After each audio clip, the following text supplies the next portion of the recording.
Well, good morning, everybody. So this week in America, we've seen one of the most toxic transitions of leadership that the free world has ever seen. President Trump has gone. President Biden has been inaugurated, and yet he needed tens of thousands of his own army to protect him from his own people. It's symbolic of what is happening in the Western world, where there is this huge division, where there's this huge tension and anxiety and toxicity around the relationship between leaders and people. And this morning I want to talk about the relationship between leaders and members in the church, because we've got to be the complete antithesis of that. And if we're going to be a disciple-making church, then church needs to be a healing and wholesome place where people can come and thrive in open and free relationships. And so the relationship between leaders and members becomes absolutely critical. And this is part of a series that we've called Follow, where we're looking at the principles of a disciple-making culture. And over these last few weeks, we've just been talking about how love is so important to make those three key relationships that any disciple must have really work. The relationship with God, the relationship with our non-Christian friends and neighbours, and the relationship with the church. So it's that piece that we're looking at this morning. How can church be this incredible loving place that actually fosters people and encourages people to become who Jesus made them to be a disciple-making church? And what is the key relationship between leaders and members that make that happen? And to begin with, I want to take some time to look at Philippians 2, the passage from the Bible that we've just heard read, and we're going to try and understand what it meant then, and then cautiously we're going to try and apply it to our situation right now in lockdown, in the West, in the church, when so much disgruntlement and so much frustration and so much sadness is in the atmosphere that we breathe. So Philippians 2, come with me. So Paul is in prison for the third time in his life. He's in Rome and he's under house arrest. It's about AD 60, and he's writing to a Greek town called Philippi, which is on the coast. It's a Roman colony. And about 10 years before, Paul had planted a church there. And so he has some personal relationship with them, and he's writing them to actually say thank you for a gift they'd sent him. But he writes about other stuff as well. Now, all over the Roman world that moment, Christians are being persecuted, and so you'd have thought that Paul's biggest concern was the persecution that they were facing. But as Paul is writing from prison in Rome, his biggest concern is not about the persecution outside the church, it's about the divisions inside the church. Paul is really, really worried that their arguments, their fractured relationships, the language they use about each other, the sense of disunity there is with all of them doing their own thing, is completely undermining the gospel. He was less concerned about the persecution outside and much more concerned about the division within. And so in Philippians 2, he starts by making an appeal to them to be unified because of who Jesus is and what Jesus has done. And so he says there, these four great ifs. If you have any encouragement from being united with Christ, if any comfort from his love, if any common sharing in the Spirit, if any tenderness and compassion. The thing you've got to understand about these questions is then they're really simple answers. The answer is yes, we owe Jesus our lives. It's a rhetorical device. Paul is making the point that Christian unity starts with who Jesus is and what he's done. If we're encouraged by the fact that we were sinners who deserved only judgment and hell, but now we've been rescued with Christ, we're caught up with him, he's filled us with his Spirit, we're one with God and we will live with him forever. And what's more, that means we are at one with all those other people who have been saved and forgiven. That's the starting place for a supernatural, dynamic, world-changing unity. And so he starts there. Paul isn't nagging, he just is reminding them of who they are and then saying, so come on, live up to who you have already been gifted to be. And then in verse 2, he makes a different appeal. He starts with, then make my joy complete. Remember, the Philippians owed their faith to the risks that Paul took to go there in the first place a decade before.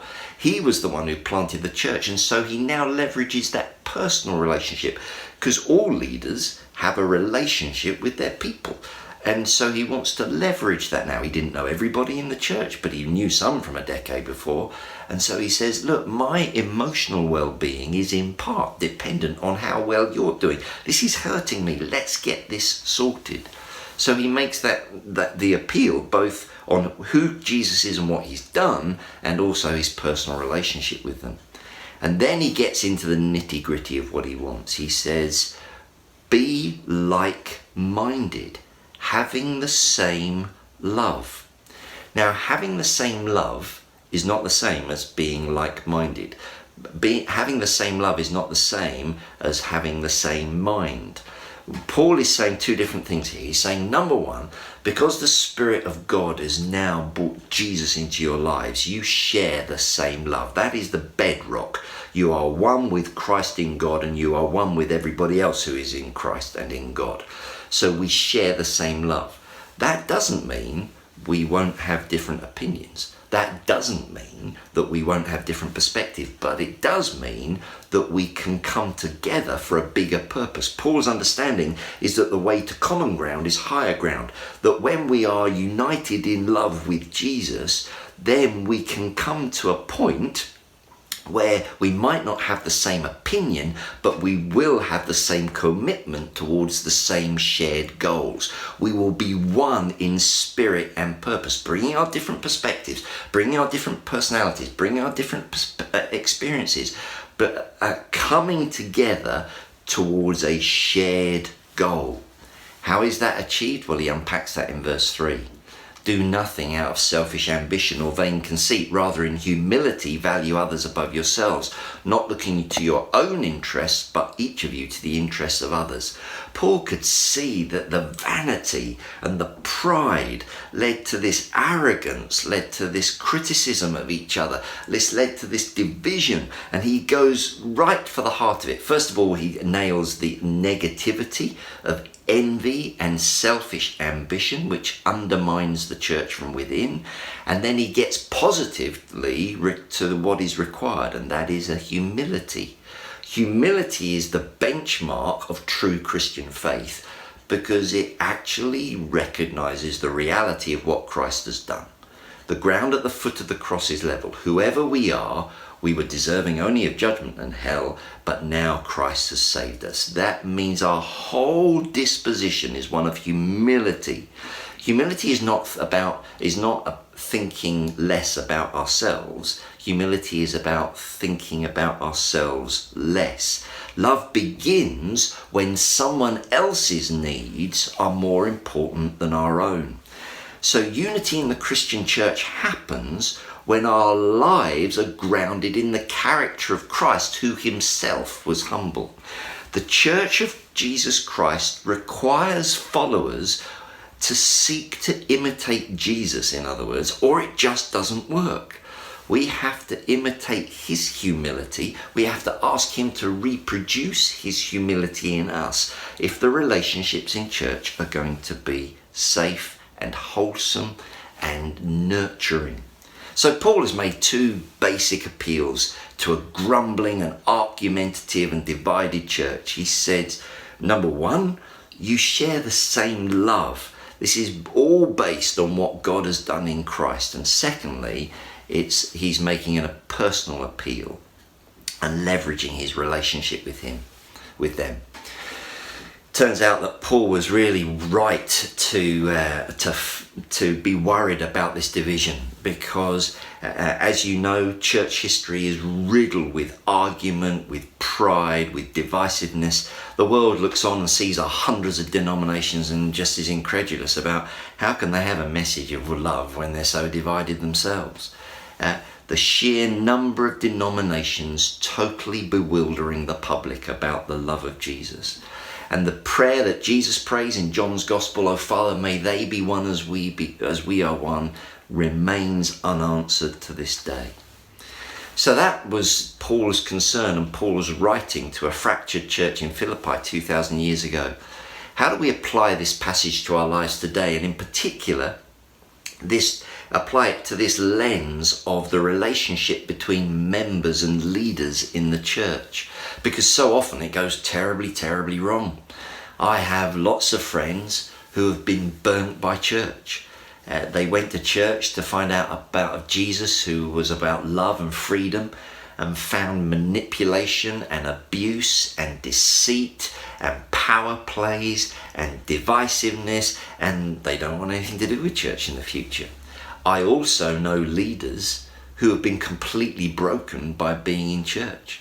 I know many leaders who have given up. In fact, a minority of leaders get through to retirement. Such is the harshness of working in the Christian church, so sadly. I remember it came as a great shock to my system as a young pastor when I suddenly realised I had enemies. I had people who were telling lies about me and who wanted ill of me and were trying to force me out, and they were in the church, not outside the church. It was a terrible shock. Sometimes the saints do the devil's work. So what do we do about this? How can we do better? How can we elevate the relationship between leaders and members? How can we be the antithesis of the toxicity in our world? How can we have a relationship between leaders and people which is really nourishing and wholesome and encourages discipleship by the culture and the dynamic it creates? Well, I think there are some wonderful clues here in Philippians 2. And the first thing is that if we're going to have that kind of church, leaders and people must share the same inspiration. Jesus has to be our role model. Jesus, in all his humility, in all his grace, in all his patience, in all his love, has to be our shared inspiration. As soon as we stop behaving like Jesus, church comes under terrible pressure, and that's true of leaders and people alike. Secondly, leaders and people must share the same love. That unless we are daily coming to Jesus for his love to flow in us so it may flow through us, we'll be trying to do this thing in our own resources, and it simply will not work. We have to look to the interests of others, it says here. We have to have that kind of humility. So leaders and people must share the same inspiration, and leaders and people have to share the same love. You know, we're in lockdown right now. And this is such a difficult time, and we're going to need great preferring of one another, great patience with one another if we're to navigate this successfully. And I hear two groups of voices. I hear one group of voices saying, oh, we can't possibly do anything to reimagine church for the future right now because it's so difficult just coping with life on a day-to-day basis. And I have a whole other bunch of people saying, why don't we get on with this? Why is it taking so long? Let's move quicker. Somehow we need to learn to have patience with one another and move on together. Not as fast as some would like and not as slow as others would like. Tom Wright has this beautiful description about patience. He says, why is patience the first description of love in 1 Corinthians 13? Why is patience one of the key fruit of the Spirit? And the answer is this: because patience is the road junction where faith, hope and love meet. Because if you're faithful, if you're filled with faith, then you know that God is at work in all situations for good, so that makes you patient. If you are hopeful, you know that our future is not on this earth, but in a new heaven and a new earth, and that gives us a greater capacity to endure the troubles of this present time, and so we are patient. And if we are loving, then we will love other people to the point that we are patient with them, and we're prepared to wait for them. Patience is the junction where faith, hope and love meet. It's a vital Christian virtue for lockdown right now, when disgruntlement is in the atmosphere, where frustration and sadness is in the very fabric of society and the air we breathe. In the church, we're going to have to prefer one another. Whether we want to slow down or speed up, patience will mean that we can navigate this journey together. But more specifically, let me just talk about a new covenant, a new contract we need between members and leaders if we're going to be a healthy disciple-making church. And inspired by Philippians 2. And I'm going to just talk through these briefly now, and then they're going to be available for discussion in our small groups over the coming weeks as we think about what is the relationship between members and leaders which makes a church a healthy place to be.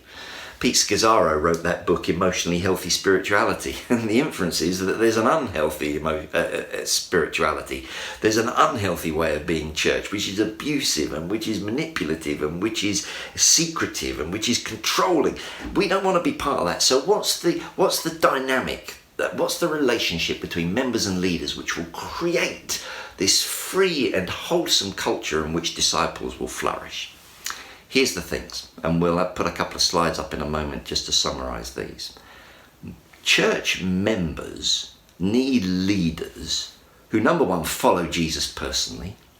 Number two, have personal integrity, that what you see on the outside is true of the inside. We're trying to bring an alignment between who we are on the inside and what's happening on the outside. Number three, who embody the vision, who try to practice what they preach. Are, number four, transparent in their leadership decisions and processes. If church is going to be a healthy place, then transparency is critical. Anybody has surely got to be able to ask any question at any time. Now, it may be at certain moments I have to say, I'm sorry, I can't answer that right now, and then explain why. It might be a decision that's in process, or it might be a pastoral confidentiality, but we've at least got to have that openness and transparency where we can ask any question at any time. Next, members need leaders who will be meaningfully accountable. In the church, leaders are elected, which is a good start, but then there needs that ongoing transparency where we need to be accountable for the way we lead.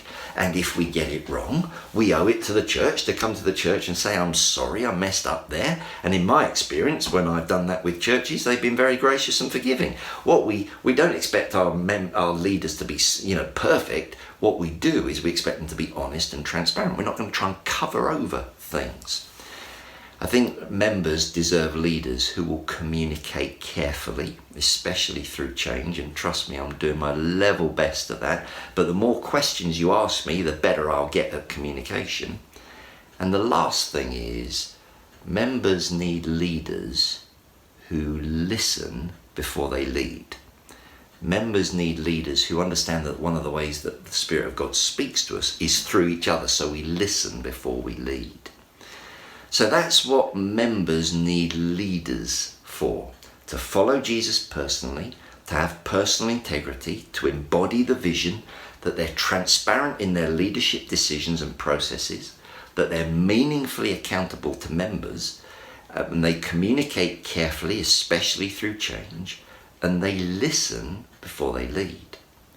But this is a two-way covenant. This is a two-way street. So the other part of this is that leaders need church members who do certain things in this covenant as well. Number one, it's this: having appointed leaders, let them lead. Don't try and second guess them. Don't try and take control of the detail of things. Let leaders lead. The second thing is this: that members will pray for leaders regularly and seek to personally encourage them from time to time. All leaders need that. Please don't fill my inbox with lovely emails this week. I'm talking about all leaders, not just me personally. Number three, and this is important, members will promise leaders that they will never assume that they know everything about a situation. So often I'm bound by pastoral confidentiality, and so often I'm staggered by the fact that members will put two and two together and make seven, because they think they know the whole situation when they don't. So just a humility about, let's assume that we don't know everything that's going on here. The next is this: if members have something to say, they will say it to a leader's face and not behind their backs. That's a really, really important principle. It's one that Jesus addressed directly in Matthew 19. If you've got an issue, talk to their face. If they don't listen, take someone else with you. If they don't listen, take it to the church. It's very simple. Gossip is like cancer in the church. And any church that has back channels of communication that don't have the love and courage to speak the truth in love to somebody's face is always going to be on the back foot. Next thing is that when members disagree with a decision, they will do so graciously and openly. We will inevitably have different perspectives at time to time. We've got to learn to disagree without being disagreeable. That we need to have different perspectives without falling out, and just managing that graciously together, because we're preferring one another, like it says in Philippians 2. And the final thing is that the starting place for members about leaders is that they will assume that they're trustworthy until proved otherwise. That actually we'll assume, counter to our culture, that not all leaders are trying to deceive and manipulate and control, and that actually leaders are trying to live for an audience one and please God with their leadership. That will be our starting assumption, rather than, mistrust. So let's recap that one. Leaders need church members who, having appointed leaders, will let them lead, will pray for them regularly and personally to encourage them, will never assume they know everything about a situation. If they have something to say, will say it to their face and not to others, and that when they disagree with a decision, they will do so graciously and openly, and will assume that they are trustworthy until proved otherwise. So what does this look like in practice? I want to leave you with a story. I was the pastor at Maybridge Community Church for 23 years. And on the Sunday that I left, Keris and I stood up in front of the church, and we followed a set liturgy as a congregation before we had communion. And the first thing that happened was that Keris and I stood up and we thanked the church for their prayers and support. And then we very deliberately, with a set form of words, asked their forgiveness for all the times that we had failed them as leaders. And then the church stood up and they accepted our forgiveness. And then the church stood up and then they thanked us for our leadership and asked us forgiveness for the times they'd failed to pray for us or support us or been critical for us or whatever. And then we forgave them, and then we had communion together. And I howled. It was profoundly moving. And at the end of that service, it was a big congregation, and I hadn't seen her at the start, but there was a lady there who had not spoken to me for 6 months, who hadn't come to church for 6 months, who blamed me for what she perceived to be a leadership failure, and looking back, I probably could have done better. But as we left that church for the final morning, in tears, she threw her arms around me and Keris, and we embraced and we prayed together, and we left things well. It was a beautiful healing experience. And I'm just conscious this morning that I'm probably speaking to a lot of people who have been hurt by church in some way. You might be a leader listening to this and you've been damaged. You might never want to lead in church again. You might be a church member who has felt manipulated and betrayed and abused and controlled and all the horrible things that happen in churches. For your sake, for the sake of the church and for the sake of the world, we have to move on from here. Jesus said, "By this shall all men know that you're my disciples, if you love one another."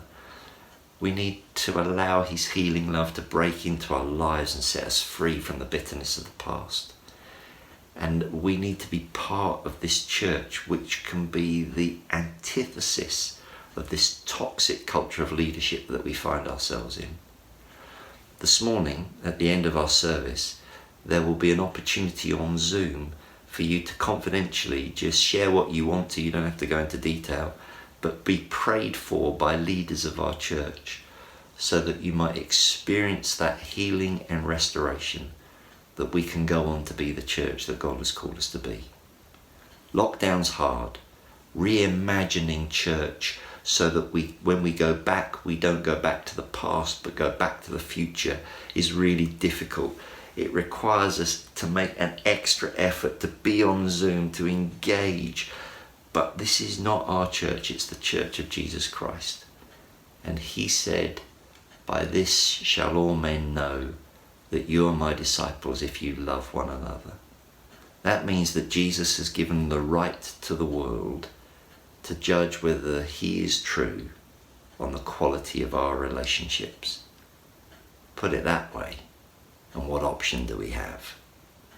Let's ask Jesus to fill us with his love, that out of the overflow of his love, we might love the church and see a church vibrant and free, which becomes a healing presence in the world. God bless you.